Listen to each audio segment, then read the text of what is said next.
My money gun has no money, and that's because I'm broke. And if you're broke like me, you can follow these 4 steps to fix your financial situation. Now, I'm an internet entrepreneur. I've been making millions of dollars online, but I've been broke multiple times before. So I know what it's like, and it's really hard to not just retreat into your emotional or your reptilian brain when you're in these situations. So it's good to sit and think with your thoughts and then follow these simple steps, which I'm going to lay out for you in this video to help you get out.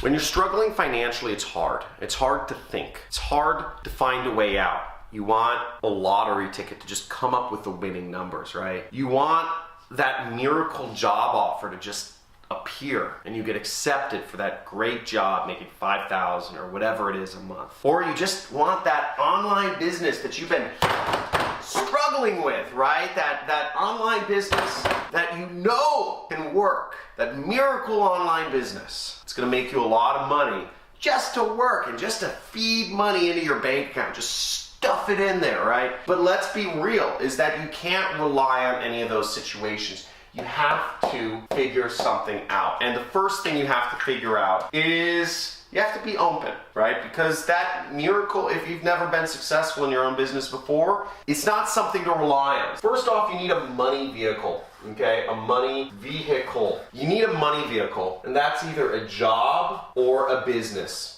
Now, you can also get the best of both worlds, and you can find a job which helps give you skills and experience in order to take to your own business. Now, what I did when I got started was I always knew I wanted to be an internet entrepreneur and fly across the world and travel and do fun things, kite surfing, skiing, bungee jumping, etc.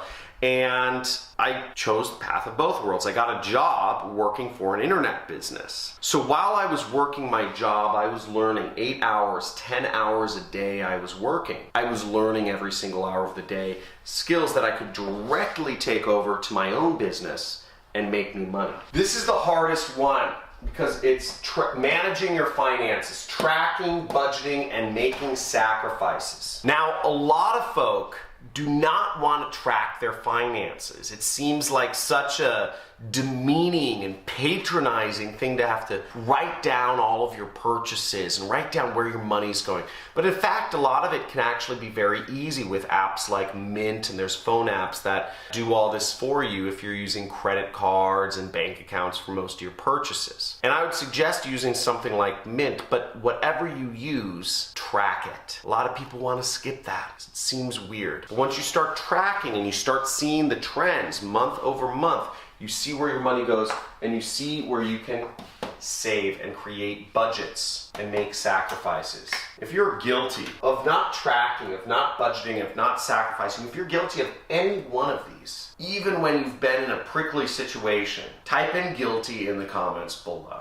And it's okay. We're all on the John Crestani channel here. It's chill, no judgments. But make sure you take this into account. Type in guilty if you are, because understanding what you're doing is the first step to making changes. Okay, now generally speaking, if you're creating a budget, this is a fairly rough budget, but the buckets I've created were necessities, long-term savings, financial freedom, education, and fun. Now what you can do is you can bucket things this way, but you want to create a budget. Write it down. Start analyzing your finances. Start actually looking at things. Now, most people, this will work out, but 60% for necessities, 10% for long-term savings, 10% financial freedom, 10% education, and 10% fun. Now, what are these buckets and what is their importance? You might be wondering. Well, necessities are things like rent. They're things such as food, maybe it's health insurance, etc. Whatever you consider a necessity, these are necessities. And be real, don't say fun is a necessity. Fun is fun category. Fun category is stuff like vacations, trips, eating out. Education is investing in your own self. You're not gonna grow, you're not gonna get to the next level if you don't invest in your education. I know that might seem kind of self-serving because, hey, I'm a teacher here, right? Invest in education.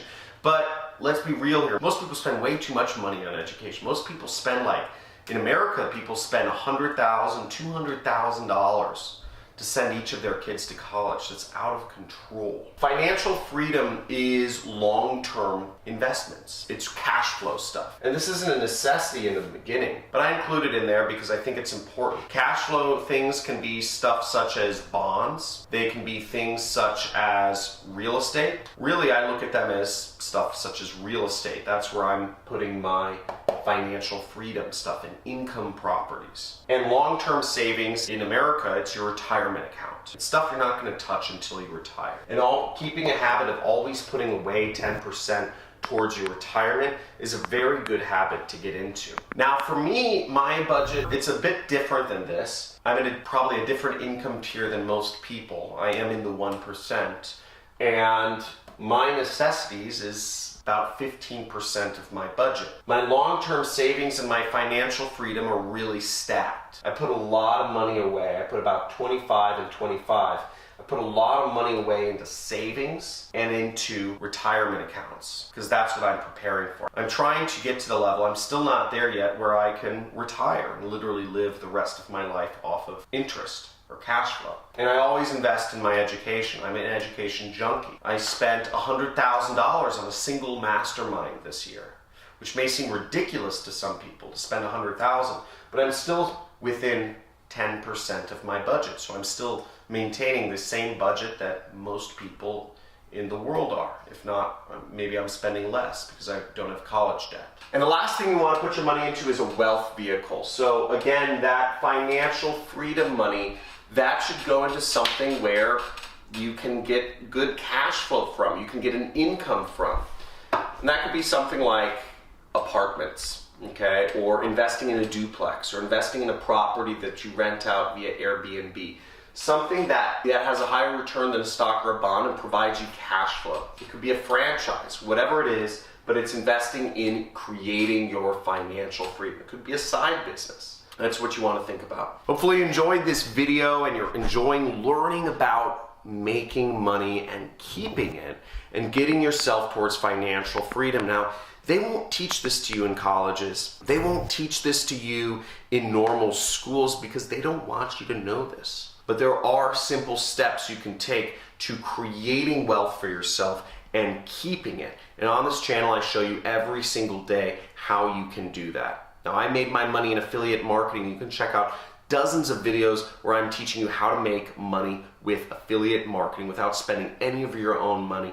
So make sure you like this video, subscribe to my channel, and comment below. If you're committed to managing your finances, if you're putting this in action and working yourself towards financial freedom, then let's make it happen. See you in the next video.